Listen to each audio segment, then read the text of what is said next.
Bismillahirrahmanirrahim. Assalamualaikum warahmatullahi wabarakatuh. Nama saya Sadan, calon guru penggerak angkatan 10 dari SMP Negeri 3 Gunung Putri, Kabupaten Bogor. Hari ini tepat hari Selasa tanggal 6 Agustus 2024, saya bersama Kepala Sekolah SMP Negeri 3 Gunung Putri, Kabupaten Bogor, Bapak Rusti SP MPD. Selamat siang Bapak. Selamat siang.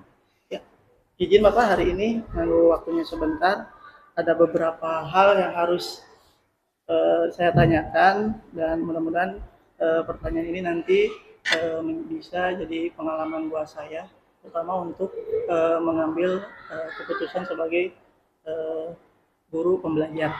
Ya, yang pertama Bapak, pertanyaannya, selama ini bagaimana Bapak dapat mengidentifikasi kasus-kasus yang merupakan dilema etik atau bujukan moral Bapak? Pertama-tama, Assalamualaikum warahmatullahi wabarakatuh. Salam sejahtera untuk kita semua. Alhamdulillah, segala puji bagi Allah Subhanahu wa Ta'ala atas nikmatnya kepada kita semua. Hari ini kita sedang kegiatan wawancara dari calon guru penggerak, di mana menanyakan mengenai dilema etika dan satu lagi bujukan moral. Di mana pengertian dilema etika ini adalah ketika nantinya hasil dari keputusan ini memiliki nilai benar dan benar. Kalau di bujukan moral itu keputusan itu berkaitan dengan benar atau salah. Langkah-langkah mengantisipasi dalam dilema etika yang selama ini saya lakukan di sekolah. Yang pertama, tentu saja kita harus memahami benar-benar permasalahan yang terjadi di sekolah, yaitu dengan cara kita benar-benar memahami bahwa ada nilai-nilai yang saling bertentangan dari dilema etika ini. Kemudian juga kita nantinya harus menentukan siapa saja yang terlibat di dalam permasalahan yang mengandung dilema etika maupun bujukan moral tadi. Kemudian yang paling utama, kita harus mengumpulkan fakta-fakta yang relevan, yang saling berhubungan, fakta-fakta yang objektif. Karena ketika permasalahan yang mengandung unsur-unsur dilema etika dan bujukan moral ini termasuk permasalahan yang cukup sulit, tetapi bukan berarti tidak bisa diputuskan. Cuma dalam memutuskan memang memerlukan kebijaksanaan, memerlukan ketelitian yang sangat mendalam. Jadi seperti itu. Ya, terima kasih Bapak untuk jawabannya. Lanjut ke pertanyaan kedua, selama ini bagaimana Bapak menjalankan pengambilan keputusan sekolah, terutama jika ada kasus-kasus ada dua kepentingan yang sama benar atau salah, sama-sama salah, itu bagaimana Bapak? Keputusan yang diambil ketika mengandung nilai-nilai benar-benar, artinya ada nilai-nilai kebajikan di sana yang nantinya akan kita sandingkan dengan nilai moral atau etika. Kemudian juga keputusan yang kita ambil yang berhubungan dengan yang dinamakan tadi bujukan moral, ada nilai benar salah. Yang pertama tentunya dalam menyelesaikan permasalahan ini, dalam mengambil keputusan, kita harus benar-benar dapat menempatkan segala sesuatu itu pada tempatnya. Maksudnya begini, tempatkanlah aturan dan kebenaran itu di atas segalanya. Kemudian sampaikan keputusan itu dengan baik, apapun keputusan yang kita ambil. Dan yang paling penting adalah ketika keputusan kita sudah ambil, kita harus tetap bijaksana, kita harus bisa memahami bahwa keputusan yang kita ambil ini baik terhadap guru maupun karyawan, anggaplah itu bawahan kita. Sepahit apapun keputusan yang kita ambil, tetap kita harus bisa bijaksana, bisa memberikan motivasi terus kepada mereka-mereka ini untuk terus memperbaiki dirinya di masa yang akan datang. Seperti itu. Terima kasih Bapak jawabannya. Untuk yang ketiga, untuk yang Bapak ambil, langkah-langkah atau prosedur apa yang biasanya Bapak ambil dalam dilema etika ini? Dalam hampir semua permasalahan yang ada, tentunya seorang pimpinan harus memiliki langkah atau prosedur yang baik, yang tepat. Apalagi ketika keputusan yang diambil ini akan berkaitan dengan permasalahan dilema etika ataupun rujukan moral. Yang paling utama tadi, ketika kita ingin mengambil suatu keputusan, tentu harus kita utamakan niatnya adalah untuk kebaikan, tidak niat untuk menjatuhkan seseorang.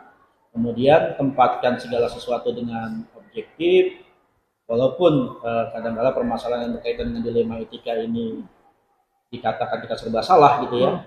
Di satu sisi kita punya rasa moral yang baik, di sisi lain ada aturan juga mungkin yang memang dibuat untuk menjaga ketertiban.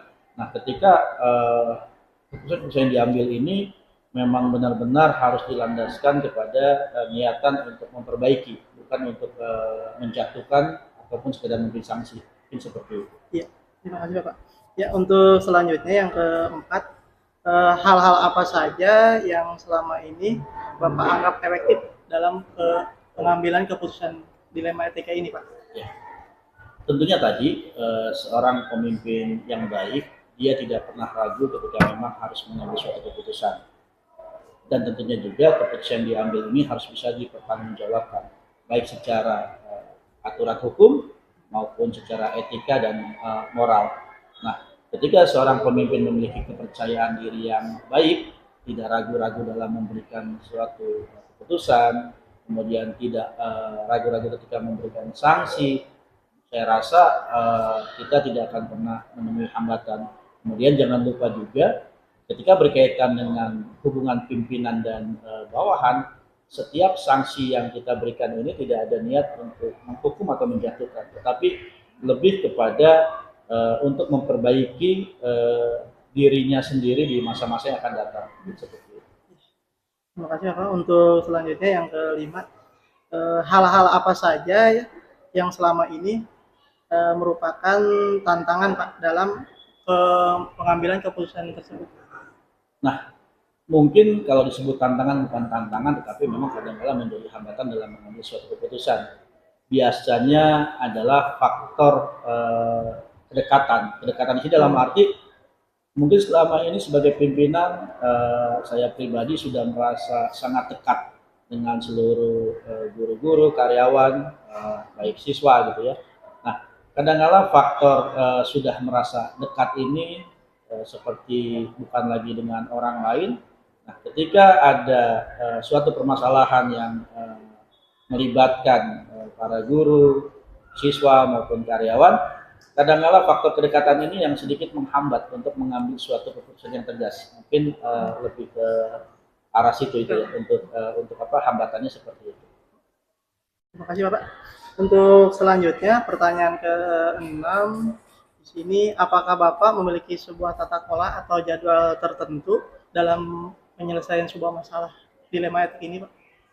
Biasanya dalam mengambil suatu keputusan atau menindaklanjuti suatu permasalahan, kalau dibilang memiliki tata kelola ataupun jadwal tertentu mungkin tidak ya, tapi mungkin lebih ditekankan kepada seberapa urgent, seberapa penting, seberapa mendesak permasalahan-permasalahan yang terjadi di sekolah. Nah, ketika permasalahan-permasalahan itu memang memerlukan waktu penyelesaian yang sangat cepat, maka sebenarnya tidak memerlukan jadwal gitu ya. Itu harus segera diselesaikan. Begitupun juga ketika memang permasalahan itu tidak harus cepat diselesaikan, dalam arti tidak menjadi suatu ancaman, biasanya diselesaikan dalam waktu-waktu yang lain. Intinya prinsip kami di sekolah adalah ketika misalnya suatu permasalahan itu selesaikan permasalahan secepat mungkin dengan tuntas, tidak ada imbas apapun gitu ya, sehingga permasalahan itu tidak jadi menumpuk gitu, selesai satu persatu dengan baik seperti itu. Pak, untuk pertanyaan ke-7, adakah seseorang atau faktor-faktor apa saja yang selama ini mungkin bisa mempermudah atau membantu Bapak dalam pengambilan keputusan ini, Pak? Di dalam kehidupan bekerja seperti di sekolah yang memang cukup besar seperti di SMP Negeri 3 Gunung Putri, mustahil seorang kepala sekolah bisa bekerja sendiri. Tentunya di dalam melaksanakan kegiatan-kegiatan seorang kepala sekolah dibantu oleh seluruh warga sekolah. Nah, dalam hal ini ada pembagian tugas yang jelas, ada wakil kepala sekolah, ada kurikulum, kesiswaan, ada sarana prasarana, kemudian ada pembina OSIS, ada guru BK atau konseling, dan lain-lain. Ketika suatu permasalahan ini memang memerlukan data, memerlukan fakta, ataupun saksi, ataupun sumber-sumber informasi yang berimbang, nah, biasanya kepala sekolah ini tidak secara khusus, tetapi lebih kepada siapa yang tepat untuk diajak berdiskusi, diajak untuk menganalisa, diajak untuk mengidentifikasi permasalahan-permasalahan dihadapi, kemudian membuat suatu keputusan yang sifatnya itu baik untuk semuanya. Mungkin seperti itu. Terima kasih Bapak. Untuk mungkin ini pertanyaan pemungkas ya Pak, pertanyaan terakhir dari tadi yang sudah Bapak sampaikan dari 7 hal pertanyaan dari saya. Kira-kira pembelajaran apa atau pesan-pesan pengambilan keputusan yang Bapak pernah alami Pak seperti itu? Ya. Akhirnya begini, ketika menjadi seorang pemimpin dalam waktu yang mungkin cukup lama gitu ya, kita akan mendapatkan suatu pengalaman berharga bahwa seorang pemimpin itu yang pertama itu harus tegas. Tegas bukan berarti benci, bukan berarti tidak suka. Tegas di sini dalam arti dia tidak akan membiarkan permasalahan itu berlarut sehingga menimbulkan masalah baru. Yang kedua, pemimpin itu harus bijaksana. Melihat suatu permasalahan itu bukan lagi kepada benar atau salah, siapa yang untung siapa rugi, tapi jauh di dalam sana gitu ya. Bahwa semuanya ini ketika memang seorang pemimpin harus mengambil keputusan, harus menjadi keputusan yang terbaik untuk semuanya. Yang ketiga adalah keputusan ini harus keputusan yang bisa dipertanggungjawabkan gitu ya. Dalam arti seorang pemimpin tidak harus merasa malu ketika memang suatu ketika mengambil suatu keputusan yang salah, karena sifatnya kita istilahnya bekerja di dalam melaksanakan kegiatan kita ini tidak ada semuanya yang sempurna. Jadi seorang pemimpin itu nggak boleh gengsi, nggak boleh malu ketika dia salah mengambil suatu keputusan. Karena itu berlaku untuk siapapun bisa salah, tetapi siapapun bisa memperbaiki kesalahan yang terjadi. Mungkin seperti itu pengalaman yang sangat berharga. Dan itu secara langsung menempa kita menjadi orang yang mungkin lebih baik lagi ke depan. Mungkin seperti itu. Terima kasih banyak nih Pak atas waktu berbagi pengalamannya. Untuk saya pribadi mudah-mudahan bisa bermanfaat dan bisa belajar lebih khusus nantinya kedepannya, biar saya doakan mudah-mudahan Bapak lebih sukses lagi. Makasih Pak. Ya, selamat.